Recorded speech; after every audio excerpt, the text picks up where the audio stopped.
ሰበር መረጃ የመካከለኛው ምስራቅ እሳት ከመቼውም ጊዜ በላይ ተቀጣጥሏል። የመን ሁቲዎች በአሜሪካና በእስራኤል ላይ በይፋ ጦርነት አውጀዋል። የመጀመሪያው የባለስቲክ ሚሳኤል ጋጋታም በእስራኤል ስሱ ወታደራዊ ጣቢያዎች ላይ አርፏል። በሌላ በኩል ደግሞ በሳውዲ አረቢያ የሚገኘው የአሜሪካ የጦር ሰፈር በኢራን ሚሳኤሎችና ድሮኖች ተደብድበዋል። በርካታ የአሜሪካ ወታደሮችም በከባድ ሁኔታ ቆስለዋል። ጦርነቱ አሁን ከመካከለኛው ምስራቅ አልፎ ወደ ምስራቅ አውሮፓና ሩቅ ምስራቅ እየተስፋፋ ነው። ቤላሩስና ሰሜን ኮሪያ አዲስ ወታደራዊ ግንባር ፈጥረዋል። እነዚህና ሌሎች ሰበር መረጃዎችን ይዘናል። እስከ መጨረሻው አብራችሁን ቆዩ።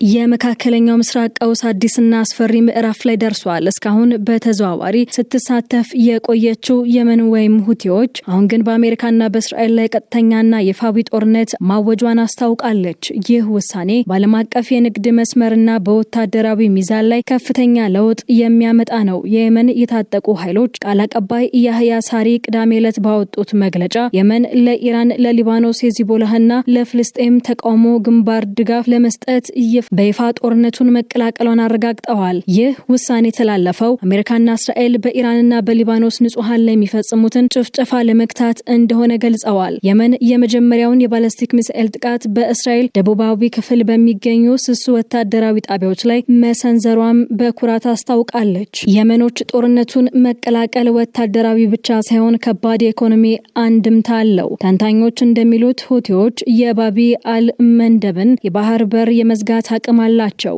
ይህ በር ደግሞ ወደ ቀይ ባህርና በመጨረሻም ወደ ስዌዝ ካናል የሚወስደው ብቸኛው መተላለፊያ ነው። ሁቲዎች ይህንን መስመር ከዘጉ የዓለም የንግድ መርከቦች በአፍሪካ ዙሪያ ረጅሙን መንገድ እንዲጓዙ ይገደዳሉ። ይህም የነዳጅና የሸቀጦችን ዋጋ በከፍተኛ ሁኔታ እንዲሰቀል ያደርገዋል። አሁን የዓለም ኢኮኖሚ በሁለት ወሳኝ የባህር በሮች ማለትም በሆርሙዝና በስዌዝ ካናል ስር ወድቋል። ሁለቱም በኢራንና በወዳጆቻቸው ቁጥጥር ስር መውደቃቸው ለአሜሪካና ለምዕራባውያን ትልቅ ራስ ምታት ሆኗል። እስራኤል እስካሁን ከኢራንና ከሊባኖስ የሚሰነዘሩባትን የሚሳኤል ጥቃቶች ለመመከት ስትታገል ቆይታለች። አሁን ግን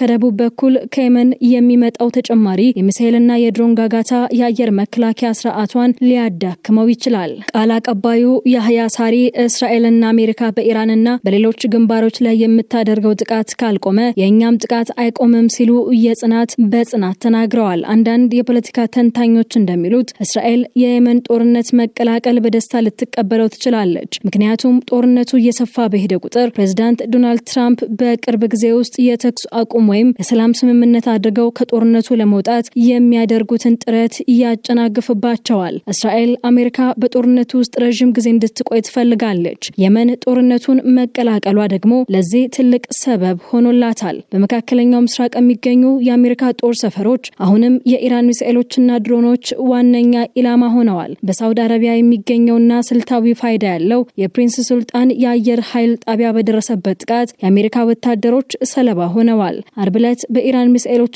ድሮኖች በተፈጸመው የተቀናጀ ጥቃት ቢያንስ 100 የአሜሪካ ወታደሮች ቆስለዋል። እንደ ዋይት ሃውስ ባለስልጣናት ገለጻ ከቆሰሉት መካከል የሁለቱ ሁኔታ እጅግ አሳሳቢ ነው። ጥቃቱ በሰው ኃይል ላይ ብቻ ሳይሆን በንብረት ላይም ከፍተኛ ውድመት አድርሷል። በርካታ የአሜሪካ ነዳጅ ጫኝ አውሮፕላኖች ሙሉ በሙሉ ወድመዋል። ይህ ካምፕ በተደጋጋሚ ጥቃት የሚሰነዘርበት ሲሆን ባለፈው መጋቢት ወር በተሰነዘረ ጥቃት አንድ አሜሪካዊ ወታደር መሞቱ ይታወሳል። እስካሁን ባለው ጦርነት 13 የአሜሪካ ወታደሮች ተገድለዋል። ይህ ጥቃት የተሰነዘረው ፕሬዝዳንት ዶናልድ ትራምፕ ኢራን ድምጥማጧ ጠፍቷል ካሉና የመከላከያ ሚኒስቴሩ ፒት ሄግሴዝ በታሪክ ታይቶ በማይታወቅ ፍጥነት የኢራን ጦር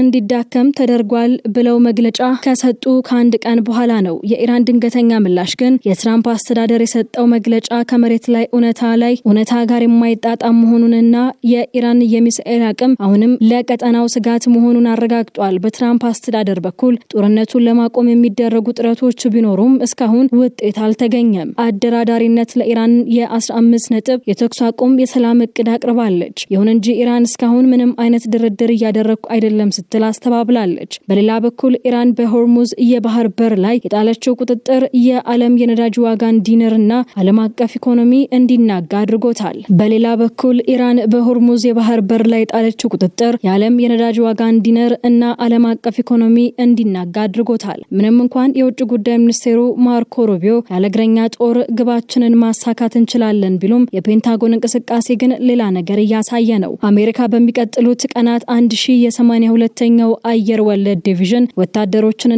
5000 የማሪን አባላትን ወደ መካከለኛው ምስራቅ ለመላክ ዝግጅቷን አጠናቃለች። እነዚህ ወታደሮች የጦር ሜዳዎችንና ስልታዊ ቦታዎችን ለመቆጣጠር የሰለጠኑ በመሆናቸው አሜሪካ ወደ መሬት ውጊያ ልትገባ ትችላለች የሚለውን ስጋት ከፍ አድርጎታል። የመካከለኛው ምስራቅ እሳት እየነደደ ባለበት በዚህ ወቅት በሌላኛው የዓለም ክፍል ለአሜሪካና ለምዕራባውያን ሌላ ራስ ምታት የሚሆን አዲስ የኃይል አስተላለፍ ተፈጥሯል። የሩሲያ የቅርብ ወዳጅ የሆነችው ቤላሩስና የብረት መጋረጃዋ ሰሜን ኮሪያ ታሪካዊ የተባለ የትብብር ስምምነትን ተፈራርመዋል። የቤላሩስ ፕሬዝዳንት አሌክሳንደር ሉካሼንኮ በሰሜን ኮሪያ ዋና ከተማ ፒዮንግያንግ በመገኘት ከሊቀመንበር ኪም ጆንግ ኡን ጋር ረዥም ሰዓት የፈጀ ውይይት አድርገዋል። በውይይቱ ማጠቃለያ ላይ ሁለቱ መሪዎች የጓደኝነትና የትብብር ውል ተፈራርመዋል። ይህ ውል በሁለቱ ሀገራት መካከል ያለውን ግንኙነት ወደ አዲስና ከፍተኛ ምዕራፍ እንደሚያሸጋግረው ሉካሼንኮ ገልጸዋል። ቤላሩስ በሰሜን ኮሪያ ኤምባሲዋን ለመክፈት መወሰኗን ይፋ አድርጋለች። ይህ እርምጃ በሁለቱ ሀገራት መካከል ያለውን ቀጥተኛ ግንኙነት ከማጠናከሩ ባለፈ በምዕራባውያን ማዕከል ለተጎዱት ለእነዚህ ሀገራት አዲስ የትንፋሽ ቀዳዳ ይፈጥርላቸዋል። በተጨማሪም የሁለቱ ሀገራት ዜጎች ያለ ቪዛ እንዲዘዋወሩ የሚያስችል ስምምነት በፍጥነት እንዲጠናቀቅ መታዘዙ ግንኙነቱ ከፖለቲካ ባለፈ ወደ ህዝባዊ ትስስር እያደገ መሆኑን ያሳያል። በጉብኝቱ ወቅት ፕሬዝዳንት ሉካሼንኮ ለኪም ጆንግ ኡን በቤላሩስ የተሰራ የኤኬ አይነት ዘመናዊ አውቶማቲክ ጠመንጃ በስጦታ አበርክተውላቸዋል። ይህ ስጦታ ተምሳሌታዊ ትርጉም ያለው ሲሆን ሁለቱ ሀገራት ወታደራዊ ቴክኖሎጂዎችን ለመለዋወጥና የጋራ ደህንነታቸውን ለመጠበቅ ያላቸውን ዝግጁነት ያሳያል።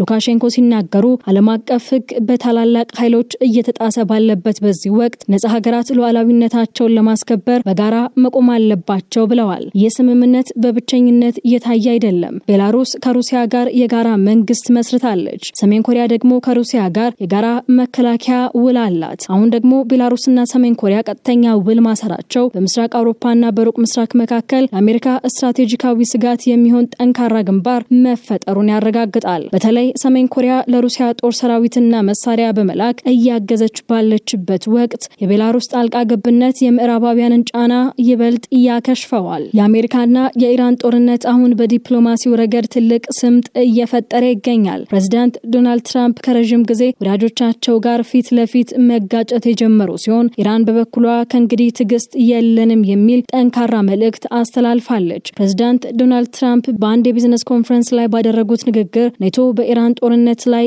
ላሳየው ምላሽ በጣም ተስፋ መቁረጣቸውን ገልጸዋል። ትራምፕ ኔቶን የወረቀት አንበሳ ሲሉ የጠሩ ሲሆን እኛ ሁልጊዜም ኔቶን እንረዳለን፣ እነሱ ግን በጭራሽ አይረዱንም ሲሉ ወቀሳ አውርደዋል። ይህ ንግግር አሜሪካ ከአውሮፓ ወዳጆቿ ጋር ያላትን ወታደራዊ ትብብር አደጋ ላይ የሚጥልና በትራምፕ ሁለተኛ የስልጣን ዘመን የኔቶ ህልውና ጥያቄ ውስጥ እንዲገባ የሚያደርግ ነው። የኢራን የውጭ ጉዳይ ሚኒስቴር አባስ አራጊቺ እስራኤል በሁለት የሲቪል ኒውክሌር ጣቢያዎችና በብረት ፋብሪካዎች ላይ ለፈጸመችው ጥቃት ከባድ ዋጋ እንደምትከፍል አስጠንቅቀዋል። ሚኒስቴሩ ጥቃቱ ንጹሃን ዜጎች በሚሰሩባቸውና ሀገሪቱን የኢኮኖሚ መሰረት በሆኑ ተቋማት ላይ ያነጣጠረ መሆኑን ገልጸው ይህ ድርጊት ያለምላሽ እንደማያልፍ አስምረውበታል። የኢራን ጦር በበኩሉ ለአሜሪካና ለእስራኤል በሰጠው መግለጫ በኢራን የኢነርጂ መሰረተ ልማቶች ላይ ጥቃት በመሰንዘር በእሳት የተጫወታችሁ ነው ሲሉ አስጠንቅቀዋል። እስራኤል የኢራንን የነዳጅ ማጣሪያዎችና የኃይል ማመንጫዎችን ኢላማ ማድረጓ ጦርነቱን ወደማይቆም ቀውስ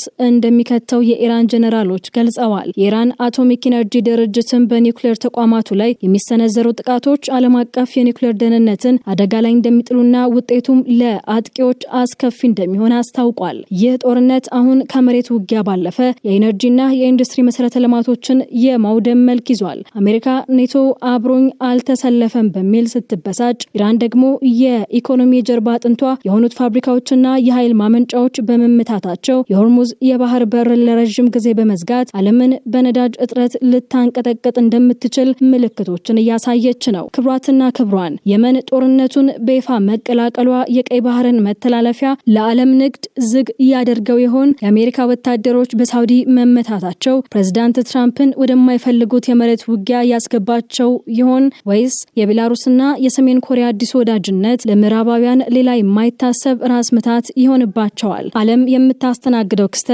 ከዕለት ወደ ዕለት የሚጠብቅ እንጂ የሚላላ አልሆነም። እነዚህንና ሌሎች ወቅታዊ ሰበር መረጃዎች በፍጥነት እንዲደርሷችሁ ደግሞ ቻናላችንን ሰብስክራይብ ማድረጋችሁንና የደውል ምልክቷን መጫን አትርሱ። በሌላ ሰበር መረጃ እስከምንመለስ ሰላም ቆዩ።